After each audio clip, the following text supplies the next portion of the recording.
Iya, gini aja deh biar asik.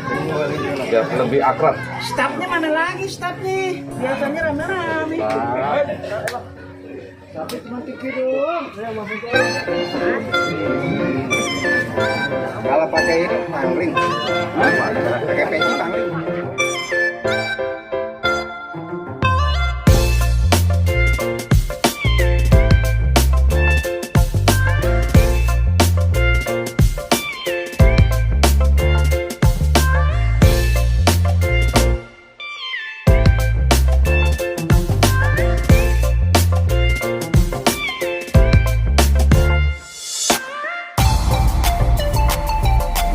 Wabarakatuh. Waalaikumsalam warahmatullahi wabarakatuh. Yang kami hormati Bapak Taufikur Rahman, yang kami hormati Ketua DKI Mushola Sa'adah Bapak Ahmad Safarudin, yang kami hormati Bapak Hanafi sebagai sesepuh di Mushola Sa'adah, dan juga bapak-bapak sekalian yang kami hormati. Juga tak lupa kami hormati kepada tim muslimah yang begitu sibuk dari pagi saya perhatikan. Untuk terima kasih kepada tim muslimah. Puji syukur kita panjatkan kehadirat Allah Taala bahwa pada malam ini kita dapat berkumpul dalam kita bersatu rahim kepada Bapak Taufikur Rahman. Mudah-mudahan kehadiran Bapak Taufikur Rahman ini membawa berkah kepada kita sekalian, dan juga mudah kita diberikan kesehatan oleh Allah Subhanahu wa taala. Ila hadirin Nabi Muhammadin sallallahu alaihi wasallam. Al-Fatihah. A'udzubillahi minasyaitonir rajim. Bismillahirrahmanirrahim. Alhamdulillahirabbil alamin arrahmanir rahim maliki yaumiddin. Iyyaka na'budu wa iyyaka nasta'in. Ihdinas siratal mustaqim. Siratal ladzina an'amta 'alaihim ghairil maghdubi 'alaihim waladdallin. Bapak Taufikur Rahman Sajarudin sebagai DPC Partai Demokrat, Ketua Demokrat. Alhamdulillah saya baru tahu karena kemarin saya lihat dari status pengalai bahwa Bapak sudah terpilih menjadi Ketua DPC. Alhamdulillah kita ucapkan terima kasih, beliau sudah menyempatkan. Bismillahirrahmanirrahim. Assalamualaikum warahmatullahi wabarakatuh. Waalaikumsalam warahmatullahi wabarakatuh. Yang saya hormati Bapak Ustadz Malik Ramdhani, yang saya hormati Bapak Ahmad Safarudin sebagai Ketua Mushola As-Sa'adah, juga ada Bapak Rahmat Ramdhani sebagai Ketua RT 13 RW 10, kemudian ada Bapak Mulyadi Ketua RT 2 RW 08 juga pembawa acara, kemudian Bapak Ibu para pengurus Mushola As-Sa'adah, hadirin sekalian, Bapak Ibu, abang-abang yang mohon maaf tidak saya bisa sebutkan satu persatu namanya, juga yang saya hormati yang juga menggagas acara ini adalah Ibu Vivi. Kalau nama lengkap itu di KTP Bu Viana sebenarnya, tapi orang-orang taunya Vivi kan. Nah, Ibu Vivi ini juga kebetulan sebagai salah satu pengurus DPC Partai Demokrat Jakarta Pusat, kira-kira gitu. Jadi waktu saya terpilih jadi Ketua DPC, Ibu Vivi saya ajak nih, Bu jadi pengurus Ibu. Bu Vivi-nya mau, alhamdulillah. Jadi Bu Vivi ini sebagai salah satu pimpinan lah di DPC Jakarta Pusat, tapi ketuanya tetap saya. Nah, kira-kira gitu. Ini ada duren, saya jadi nggak konsen.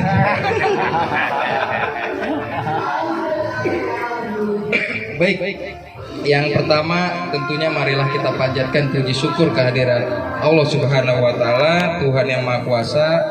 Kita sama-sama bisa berkumpul ya dalam acara yang sederhana, tapi insya Allah ada manfaat yang bisa kita ambil. Tak lupa juga salam dan selawat selalu kita sampaikan kepada junjungan kita Baginda besar Nabi Muhammad SAW. Semoga kita semua umat Islam insya Allah bisa mendapat syafaat dari beliau di yaumil akhir nanti. Amin amin ya rabbal alamin. Jadi Bapak Ibu, mungkin saya sedikit saja mengulangi memperkenalkan diri kali ya. Jadi nama lengkap saya itu Taufikur Rahman. Saya biasa dipanggil Taufik. Nah kalau orang Jakarta Pusat sih taunya saya Taufik botak gitu ya. Karena kebetulan pakai peci aja nih. Kalau saya buka ya saya botak. Iya, jadi gini, dulu waktu saya jabat DPRD DKI Bapak Ibu, di DPRD DKI itu ada 4 orang nama Taufik. Ada 2 dari Gerindra, 1 dari Golkar, 1 lagi saya Demokrat. Jadi saya kalau di kantor di DPRD dipanggilnya Tobot, Taufik botak. Nah, kira-kira gitu. Jadi kadang emang juga ini jadi ciri khas saya gitu ya. Yang pernah saya datang ke acara maulid gitu, pakai topi haji gitu tuh, orang susah kenalin saya. Begitu saya buka, Pak Taufik katanya. Jadi begitu Bapak Ibu. Nah, kedatangan saya malam hari ini sebenarnya lebih kepada silaturahmi ya, silaturahmi dan sebenarnya ingin ngobrol santai lah kepada Bapak Ibu. Saya ngasih tahu bahwa saya itu pernah menjabat sebagai anggota DPRD DKI 2 periode dari 2009-2014, 2014 sampai 2019. Nah, waktu 2019 saya caleg DPR RI, tapi saya kalah. Saya tidak terpilih jadi anggota DPR. Nah, sejak saya kalah itu di partainya saya tetap aktif, tapi saya akhirnya buka kantor hukum. Karena kebetulan saya sarjana hukum, saya jadi lawyer, kira-kira gitu, jadi pengacara. Jadi kalau nanti ke depan ada warga RW 8 sama RW 10 punya masalah misalnya atau mau berkonsultasi, insya Allah bisa konsultasi sama saya secara gratis, kira-kira gitu. Tapi jangan datang ke kantor saya mau kasus cerai ya. Karena pengalaman jadi lawyer ini, datang ke kantor saya mau bercerai aja banyak tuh kemarin lagi COVID. Iya, ada aja alasannya. Terutama memang alasan ekonomi ya. Orang pada bercerai gara-gara alasan ekonomi. Mudah-mudahan tidak terjadi ya di sini gitu. Dan mudah-mudahan juga nggak datang ketemu saya karena urusan hukum, kira-kira gitu. Nah,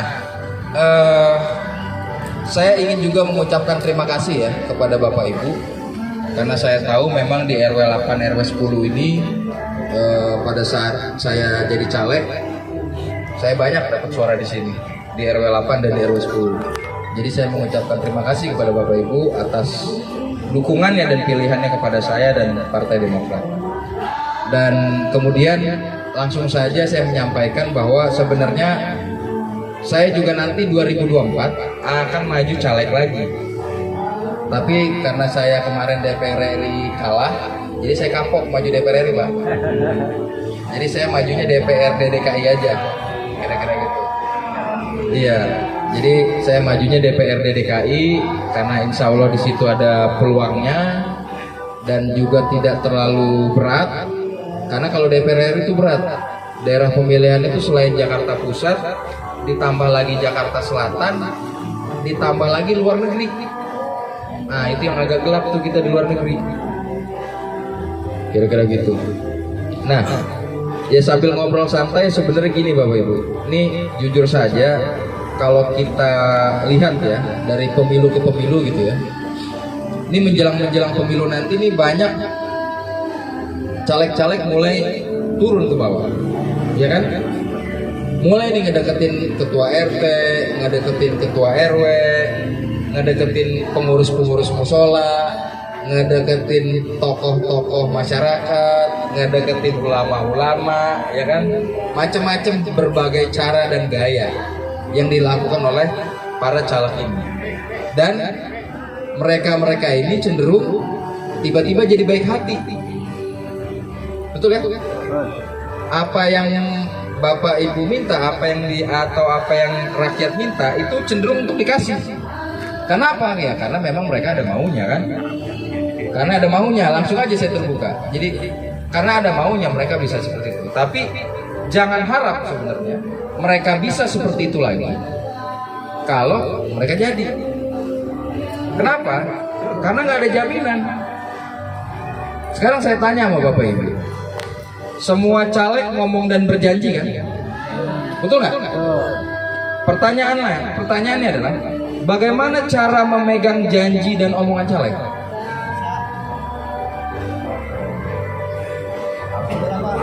Nggak bisa kan? Nggak bisa. Omongan dan janji caleg nggak bisa dipegang. Lidah tidak bertulang. Oke? Dan saya mau kasih tahu Bapak Ibu, tidak ada hubungan hukum ya, tidak ada hubungan hukum antara orang yang memilih dengan orang yang dipilih. Hubungan itu putus sesaat setelah Bapak Ibu keluar dari TPS. Ada nggak hubungan yang jelas antara yang memilih dengan yang dipilih? Nggak ada kan? Oke. Kemudian ada pertanyaan lagi. Ini kan pemilu jaraknya 5 tahun ya. Sekarang kalau saya tanya, dari pemilu yang jaraknya 5 tahun, apa sih sebenarnya yang sudah didapat sama rakyat? Janji-janji, Pak. Saya ulangi sekali lagi. Dari pemilu yang jaraknya 5 tahun, apa yang sudah didapat oleh rakyat? Nggak ada, Pak, hanya janji Susah kan palsu. jawabnya kan? Janji palsu. Iya, susah jawabnya, saya tahu. Karena memang bisa dibilang dari pemilu ke pemilu rakyat itu bisa dibilang nggak dapat apa-apa. Rakyat cuma dapat sekantong sembako, selembar kaos tipis saringan tahu, selembar kerudungan tipis, oke, selembar duit recehan serangan fajar, oke, setumpuk janji-janji. Rakyat cuma jadi anak tangga yang diinjek-injek sama caleg. Setelah calegnya di atas, rakyatnya dilupai. Betul nggak? Ya kan? Nah, padahal Bapak Ibu, saya mau kasih tahu bahwa sesungguhnya saat pemilu nanti, ya, saat Bapak Ibu masuk ke dalam TPS nanti, itu sesungguhnya adalah saat di mana rakyat bertarung, adalah saat di mana rakyat bertempur. Kenapa saya Taufikur Rahman bisa bilang begitu?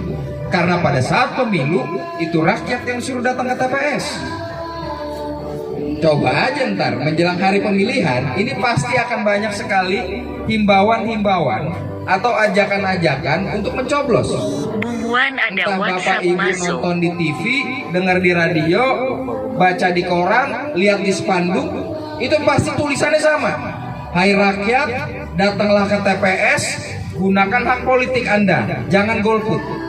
Hai rakyat, jangan golput, datanglah ke TPS, gunakan hak pilih Anda.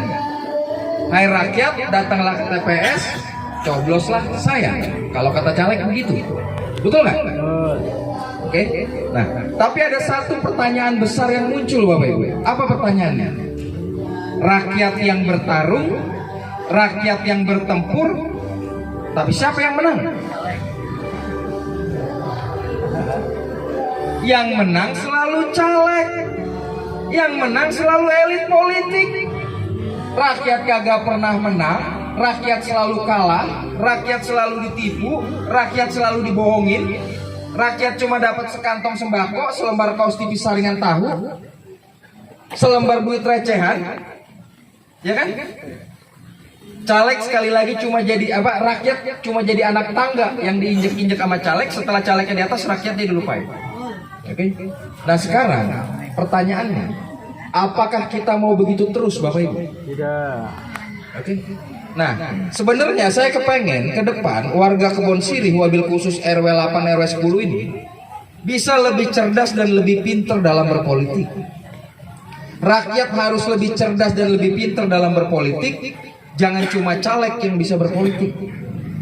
Rakyat harus bisa menang dalam pemilu. Jangan cuma caleg yang menang dalam pemilu. Jadi jangan lagi rakyat mulu yang dibohongin sama caleg, jangan lagi rakyat mulu yang ditipu sama caleg. Kalau bisa sekarang gantian, rakyat yang nipu caleg. Kok ketawa Bu? Hah? Cakep. Bener nggak? Sekarang gantian dong. Jangan dia mulu yang nipu kita, gantian kita yang nipu dia. Iya kan? Nah tapi kan pertanyaannya gini, caranya gimana? Bumuan ada WhatsApp masuk. Caranya gimana? Apalagi kalau misalkan ini caleg dari awal niatnya udah nggak benar kalau menurut saya. Niat nggak benar tuh gimana? Bisa kelihatan tuh Bapak Ibu, caleg-caleg yang niatnya nggak benar. Bumuan ada WhatsApp Caleg-caleg masuk. yang menurut saya hatinya tuh nggak bersih.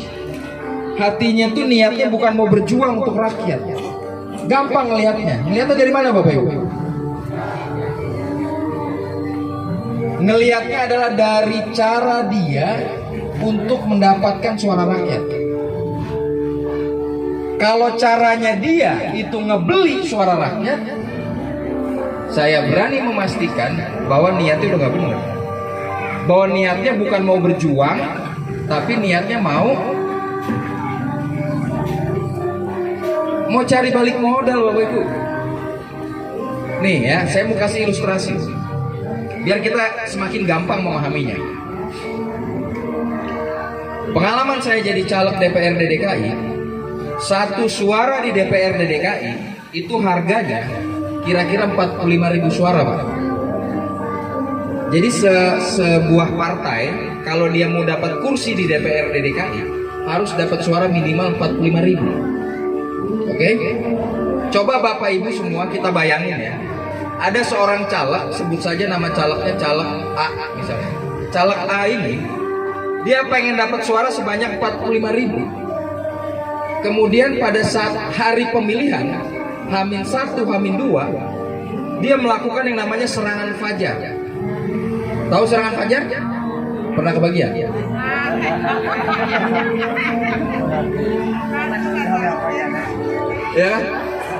Coba bayangin ya, ini caleg dia pengen dapat suara 45.000, dia lakukan serangan fajar, dia bagi duit satu orang 100.000. Cepet. Jadi dia bagi-bagi tuh lewat tim suksesnya. Cepet. Sebanyak 45.000 amplop. Ya. Sekarang coba sama-sama kita hitung Bapak Ibu. 45.000 dikali 100.000 itu jumlahnya 4,5 miliar. Oke?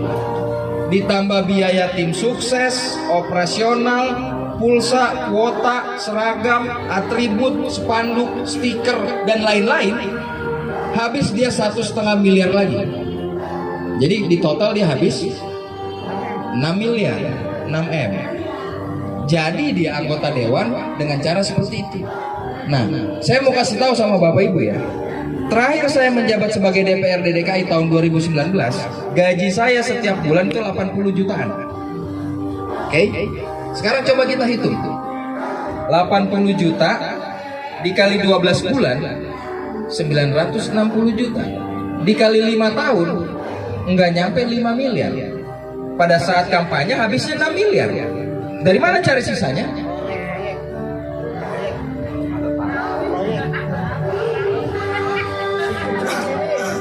Itu makanya Bapak Ibu, hari ini kalau kita nonton TV banyak melihat politisi jadi tersangka KPK melakukan tindak pidana korupsi. Kenapa? Karena setelah mereka terpilih, mereka tidak lagi sempat untuk mikirin bagaimana cara mensejahterakan rakyat. Mereka tidak lagi sempat memikirkan untuk mencari solusi atas permasalahan rakyat.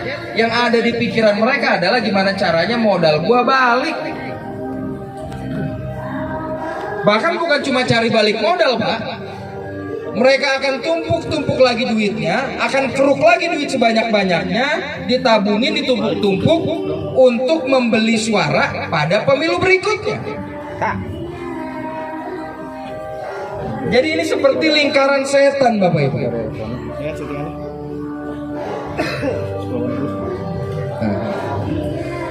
Enggak gampang dah. Jadi Bapak Ibu, apa yang saya sampaikan hari ini, malam hari ini bukan cerita yang saya karang-karang. Ini adalah cerita yang sesungguhnya terjadi dari pemilu ke pemilu. Nah pertanyaannya, apakah kita mau begitu terus? Apalagi nih ibu-ibu nih misalnya. Ini mohon maaf ya. Misal ya, ini contoh nih. Ibu maaf nama siapa Bu? Ibu. Nah. Ratu ya. Nih, ini contoh ya Bu Ratu. Ibu jangan marah ya. Ini contoh ya Bu Ratu ya, jangan marah ya. Ini misal nih, Ibu Ratu pada saat mau ntar pencoblosan ya, dikasih duit 200.000 sama caleg. Oke. Dikasih duit nih 200.000 sama caleg, diterima kan? Ya kan? Nah, buat ke pasar. Tapi yang jadi masalah adalah ketika Ibu Ratu masuk ke dalam TPS, Ibu Ratu keingetan lagi sama tuh caleg. Ya kan? Oh iya ya, gue udah dikasih duit 200.000. Kalau gue nggak nyoblos, gue nggak enak. Kalau gue nggak nyoblos, ntar gue dosa. Betul nggak? Nah, saya mau kasih tahu Bu Ratu ya, dan ibu-ibu yang lain, itu adalah cara berpikir yang salah, itu adalah cara berpikir yang keliru. Kita sebagai umat beragama, kita percaya bahwa yang namanya urusan dosa itu adalah urusan manusia langsung dengan Allah Subhanahu wa Ta'ala, Tuhan Sang Pencipta, bukan urusan di dalam TPS, Bu. Jadi kalau Ibu Ratu dapat duit 200.000 dari caleg A, terus pada saat di dalam TPS pilihnya caleg yang lain, Ibu nggak dosa. Justru itu adalah cara cerdas dan cara yang pintar. Ibu memberikan pelajaran kepada mereka caleg-caleg yang mencoba membeli suara rakyat seharga 200.000. Ingat loh Bu, satu suara itu sangat berharga. Kenapa saya bilang satu suara sangat berharga? Karena kan memang model pemilihannya kan satu orang satu suara. Suaranya pedagang kecil sama suaranya seorang profesor itu sama nilainya. Dan dihargai 200.000 untuk 5 tahun. Tapi nanti setelah Ibu selesai dari TPS, Ibu mau menghubungi dia lagi, Ibu akan kesulitan. Ibu mau mengadukan permasalahan karena aspirasi Ibu sudah Ibu sampaikan kepada dia, Ibu akan kesulitan. Kenapa? Karena nanti dia akan ngomong, Bu Ratu, Ibu udah gak punya hak lagi.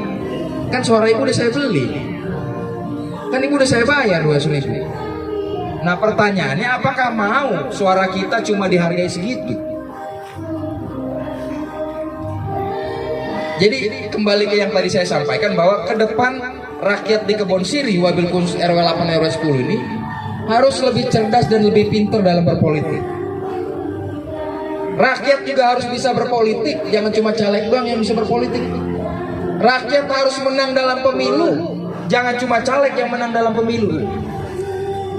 Caranya yaitu tadi, kalau dikasih duit sama caleg, ambil duitnya, ambil sembakonya, dan anggap itu sebagai rezeki.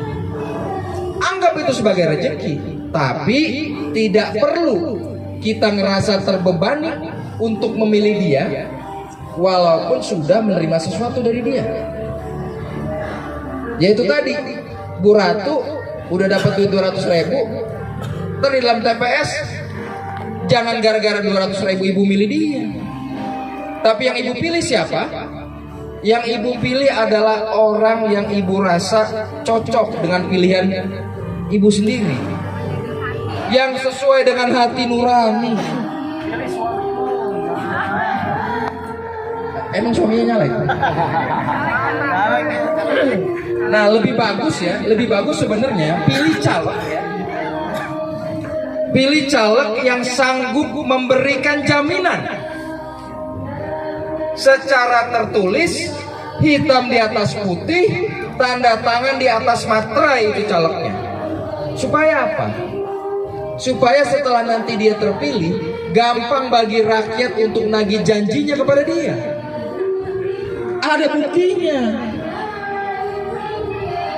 Misalnya nih, misalnya saya nanti Taufikur Rahman sebagai caleg berkontrak politik dengan pengurus musola Asada dan jamaahnya.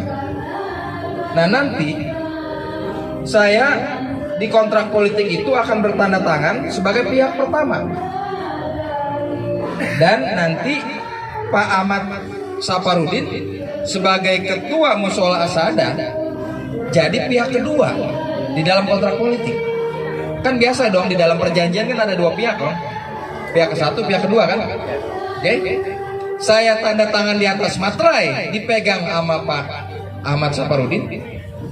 Pak Ahmad Safarudin tanda tangan di atas materai dipegang oleh saya. Di dalam perjanjian itu terdapat pasal-pasal atau ayat-ayat yang menjadi kesepakatan kita berdua, Pak. Yang itu tentunya harus dibicarakan. Namanya perjanjian kan harus disepakati para pihak dong, ya kan? Paling nanti dari saya ada draftnya, gitu kan? Pelajari draftnya, kalau kurang ditambahin, kalau kelebihan dikurangin, kira-kira begitu ya. Nah kemudian nanti jamaah di musola Sa'adah itu yang setuju terhadap isi kontrak politik, Pak, itu bertanda tangan juga, mengisi seperti daftar hadir. Oke, daftar hadir biasa, ya kan? Nomor, nama, alamat, tanda tangan misalnya, atau nomor WA misalnya, cantumnya di situ. Nah, misalnya nih, setelah Bapak Ahmad Safarudin mensosialisasikan tentang kontrak politik ini ke jamaah musola As-Sa'adah, ada kira-kira misalnya 30 orang yang setuju terhadap isi kontrak politik itu dan siap untuk memilih saya, Taufikur Rahman. Oke, setelah saya terpilih nanti, insya Allah, itu artinya menjadi tugas dan tanggung jawab saya untuk menjalankan isi dari kontrak politik ya ke 30 orang yang namanya tertulis tadi, Pak. Jadi lewat yang namanya kontrak politik, kita kepengen ada hubungan yang jelas antara orang yang memilih dengan yang dipilih. Misalnya nanti setelah insya Allah saya terpilih, ternyata saya tidak menjalankan apa yang tertulis di dalam kontrak politik, bapak-bapak, ibu-ibu kan gampang naginya ke saya. Taufikur Rahman, lu dulu punya janji nih sama warga musola As-Sa'adah Kebon Sirih. Ini buktinya janji lu tanda tangan di atas materai. Apalagi sekarang zaman medsos, Pak. Tinggal disebar, selesai itu. Bener nggak? Pengumuman ada WhatsApp Dan masuk. secara hukum, Pak, karena perjanjian kita, kalau perlu nih, Pak, pertama itu kita tanda tangan di atas materai. Kedua, kalau perlu kita bawa ke notaris, Pak. Kita leges di notaris, oke? Supaya benar-benar punya kekuatan hukum. Dan di dalam hukum itu jadi yang namanya perjanjian perdata. Nah, kalau dalam perjanjian perdata itu dikenal istilah yang namanya cacat janji atau wan prestasi, Pak. Jadi kalau saya ternyata tidak menjalankan amanah yang tertulis di dalam kontrak politik, Bapak Ibu bisa menggugat saya sampai ke pengadilan. Jadi kasarnya Bapak Ibu, saya minta tolong didorong ke atas, dijadiin saya anggota DPRD, dipilih saya sama Bapak Ibu, tapi leher saya diikat sama Bapak Ibu. Lewat apa? Lewat perjanjian yang kita tanda tanganin. Karena dengan perjanjian itulah yang menjamin bahwa saya nggak akan lari kemana-mana. Nah, kenapa saya berani seperti itu? Karena saya yakin, Bang, nggak semua caleg berani kayak begitu, Bang. Kenapa saya berani begitu?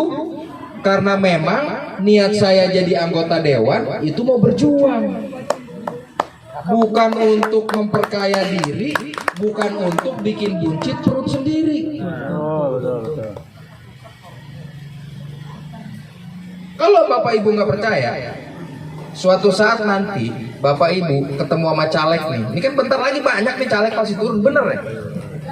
Ya. Kalau Bapak Ibu ntar ketemu caleg, coba aja ntar iseng nanya. Misalnya calegnya laki-laki, Pak, berani nggak Bapak bikin perjanjian tertulis sama kita? Supaya apa, Pak? Supaya nanti setelah Bapak terpilih, gampang bagi kita rakyat untuk nagih janji kepada Bapak. Coba dengerin apa jawabannya. Bingung pasti dia. Enggak, Pak, saya nggak mau kontrak politik, saya mau nyawer aja. Jangan-jangan ntar begitu jawabannya. Ya kan? Ini kayaknya jadi pada tegang semua ini. Nggak, kita santai aja Bapak Ibu, jangan tegang-tegang. Tapi sekali lagi, apa yang saya sampaikan barusan, ini nggak saya karang-karang Bapak Ibu. Ini adalah cerita yang sesungguhnya terjadi dari pemilu ke pemilu. Betul nggak? Nah, kalau kita mau berubah, ayo kita berubah. Ayo kita komitmen. Saya insya Allah maju mencalonkan lagi jadi DPRD DKI.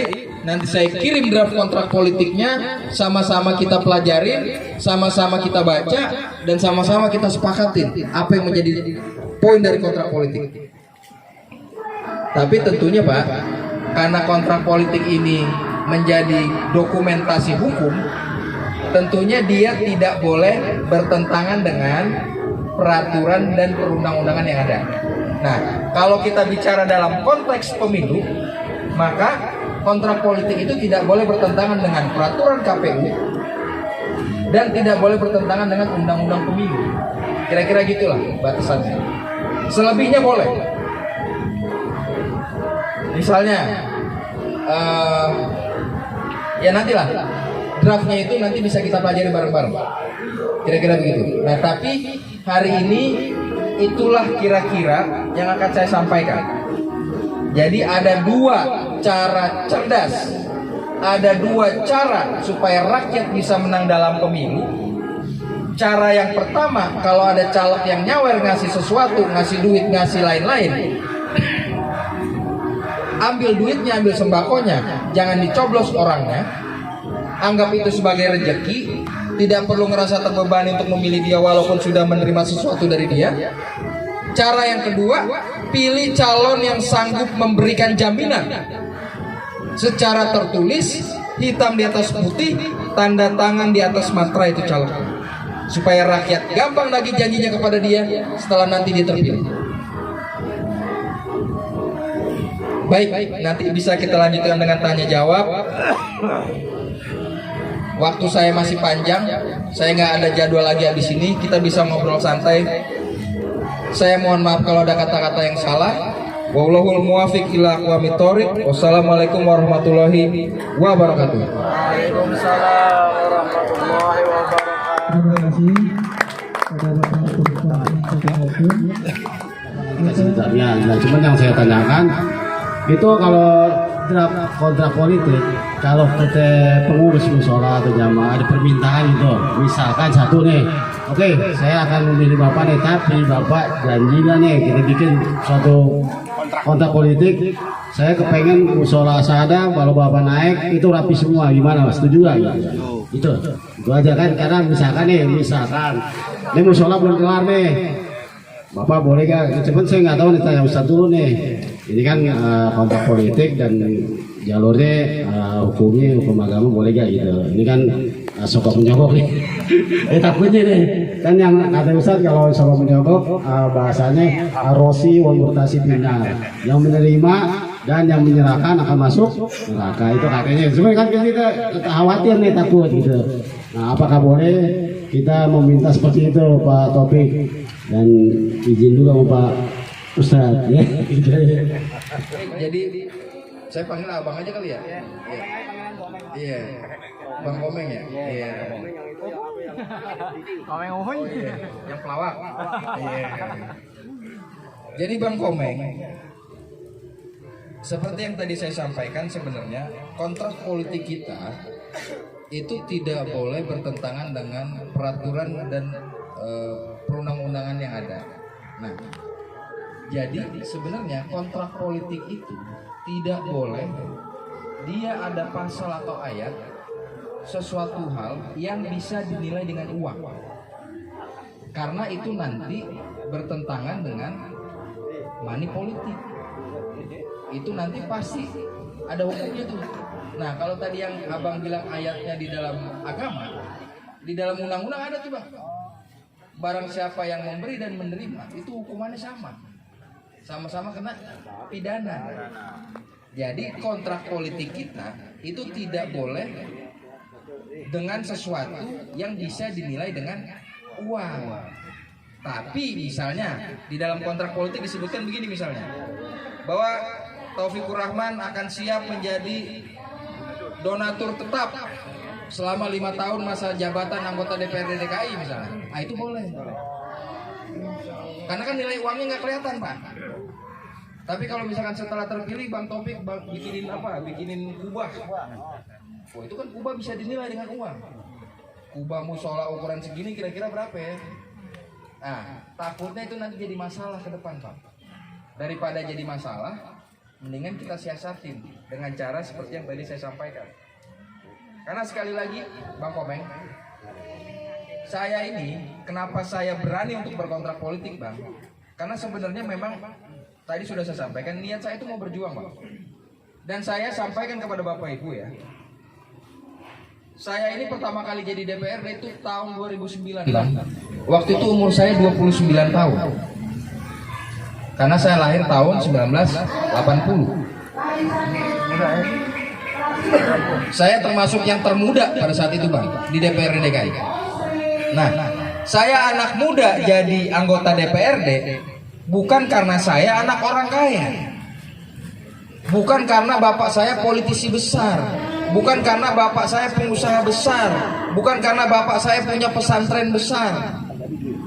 Karena kalau Bapak Ibu perhatiin hari ini ada anak muda yang jadi politisi, coba cek latar belakang keluarganya.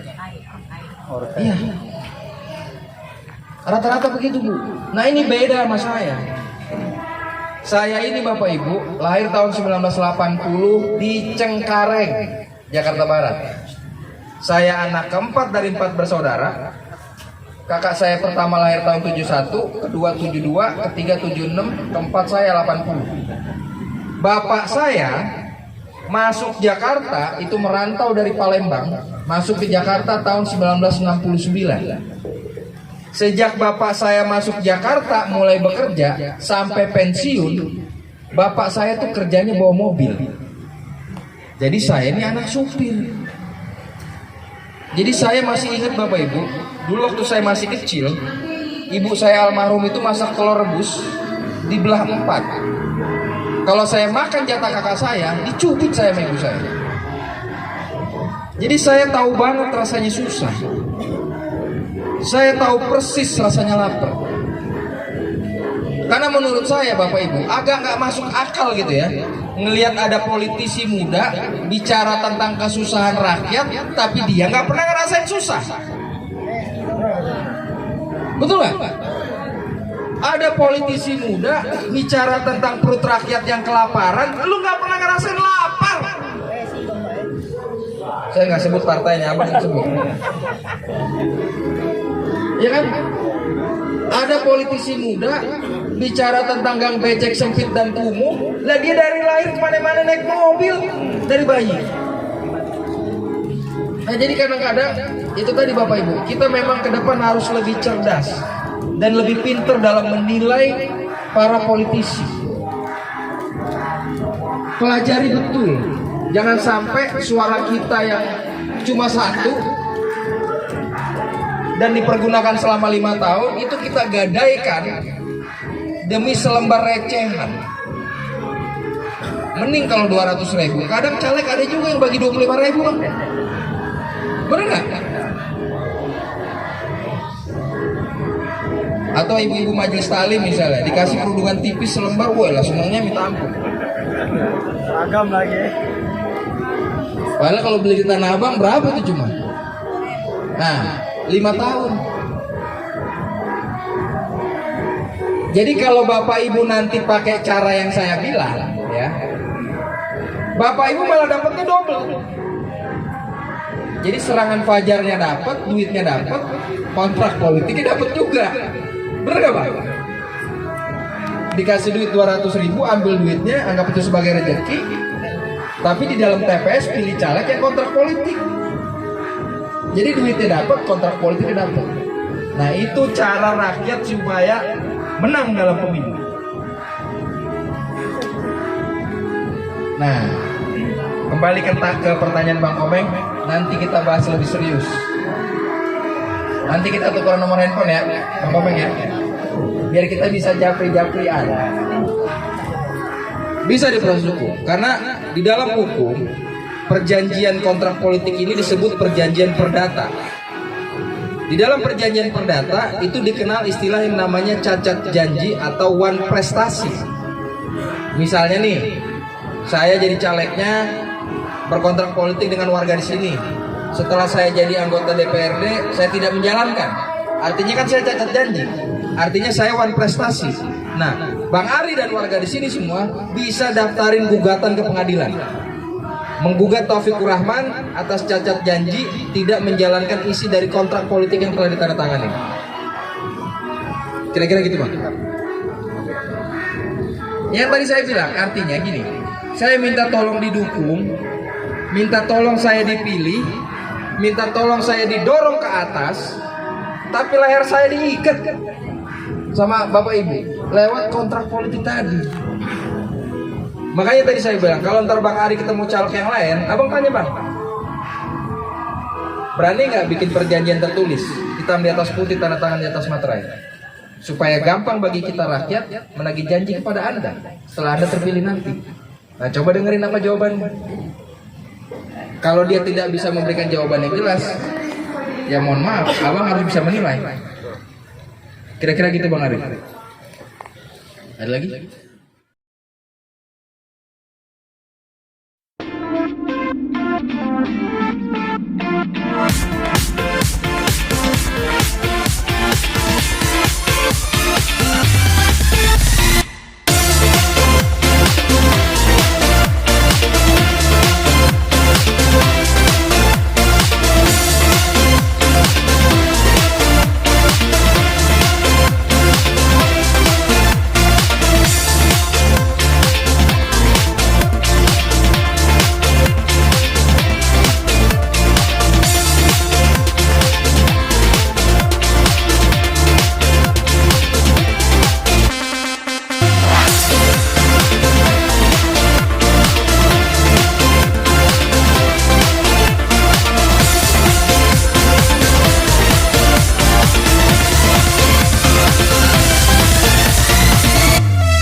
Mohon maaf kalau ada kata-kata yang salah.